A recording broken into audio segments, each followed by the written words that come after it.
Hey there, welcome to the latest episode of Sexy Thyroid Solution. I'm your host, Angela Brown. So today I want to talk about the thyroid gland and what it is and why we need it. If you could do me a big favor though first, if you are watching this on YouTube, if you could go ahead and subscribe to my channel and then hit that bell so you get a notification when I release a new video each week. And then if you're watching this on my other social channels, share this with someone who may need this information. So let's go ahead and dive in here. I just want to do a little thyroid 101 here. So the thyroid gland is a little butterfly-shaped gland that sits right here on your neck. And it is your master gland. It controls a lot of different things. That's why it's so crucial to have it working optimally. I work with a lot of women who really struggle with their thyroid gland working the best. And some even have had to have their thyroid removed from cancer or nodules and things like that. So there's a lot to uncover with what's going on when the thyroid is not functioning properly or it's been removed.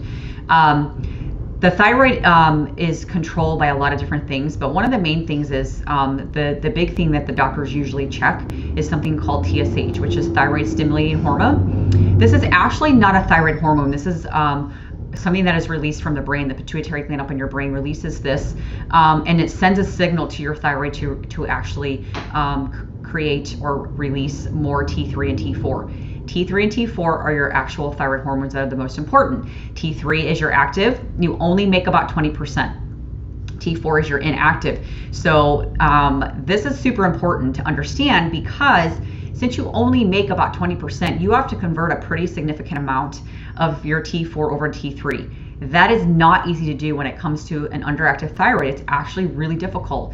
And this is why a lot of women I work with, they actually have a conversion issue. They cannot get that T4 converted over to T3. This is very, very important. The other factor of that is a lot of doctors will prescribe you with medication that only has T4 in it, and people feel really lousy. And that's part of the reason is because you actually need some T3, or you need to uncover why are you having a conversion issue. There's a lot of things that can do that. One of the big things is stress. It can be eating poorly, living kind of a really, really poor lifestyle where you're not getting enough sleep, you're eating really bad foods, you're drinking a lot, things like that. They can actually cause a conversion issue. So that's one of the things I work with a lot of women so that we can uncover why are you having this issue where you can't convert that T4 over to T3. So something that you can also check to see and to really get a better idea of do you really have a pretty severe conversion issue is a marker for your thyroid panel called reverse T3. And that actually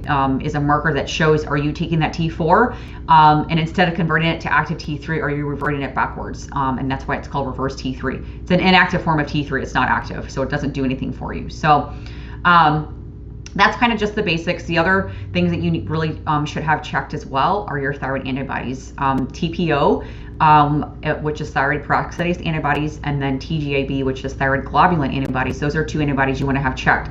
You do need to know if you have thyroid antibodies present because the plan of attack is a little bit different if you have straight hypothyroidism versus you have antibodies present and there's an autoimmune attack against your thyroid. So definitely get those checked. I do have a guide all about secret to reading your thyroid blood test, so you can know what to have checked. You can take it to your doctor and say, I want these markers checked.